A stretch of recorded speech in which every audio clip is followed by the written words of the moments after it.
আসসালামু আলাইকুম, কি অবস্থা সবার? আশা করি সবাই ভালো আছেন। চিবা ডিবা গাছের গোড়ালি দিয়ে ডুইকা পানির উপর দিয়ে বাঁশ দিছি, বাঁশের উপর দিয়ে গিয়ে ওইখানে চলে আসলাম এই কারণে আজকে আবার কিছু খাদ্য মারবো মাছকে। প্রত্যেকদিন 2 কেজি 1 কেজি করে যদি খাদ্য না মারি তাহলে আমার কাছে ভালোই লাগে না। মাছও বিনোদন পায় না, আমিও বিনোদন পাই না। আর বিনোদন পাওয়ার জন্য মাঝে মধ্যে 2-1 কেজি খাদ্য নিয়ে আসি, নিজেও বিনোদন নিই এবং কি মাছকেও বিনোদন দিই। প্রত্যেকদিন হয়তো মারা হয় না, 2-1 দিন পরে 1 কেজি 2 কেজি করে খাদ্য মারি। খাদ্য মারার কারণেই আমি এখানে আসি এখানে একটু সময় দিই। আর এখানে আমার কলা গাছগুলো দেখতে পাচ্ছেন, এগুলো পানির মধ্যে ছিল, পানি থেকে উঠেই এখানে নিয়ে আসছি। এখন আবার পানি যদি কমে যায় তাহলে হয়তো বা কলা গাছগুলো ওইখানে লাগাই দেবো, কিন্তু এখন আমার চলে যাইতে হবে মাছের কাছে। ওইখানে গিয়ে মাছকে খাদ্য দেব আর আমি একটু বিনোদন নেব। বিনোদন নেওয়ার জন্য হয়তো বা কখনো রোদে আসছি, কখনো বৃষ্টিতে আসছি, কখনো ভিজে আসছি।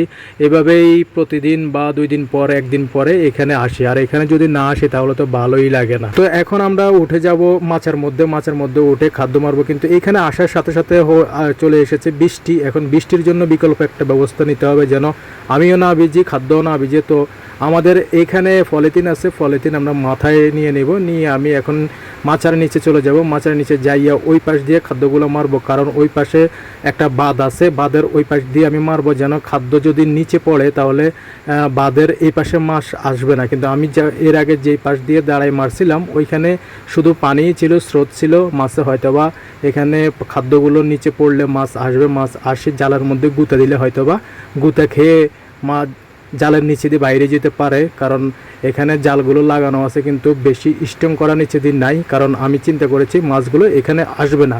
ধন্যবাদ সবাইকে, ভালো থাকবেন, সুস্থ থাকবেন, দেখা হবে কোনো এক ভিডিওতে আবার। আর আমার জন্য দোয়া করবেন, আল্লাহ যেন আমার এখানে মাছগুলোকে সুস্থ সবল রাখে। ভালো থাকবেন, আসসালামু আলাইকুম, আল্লাহ হাফেজ।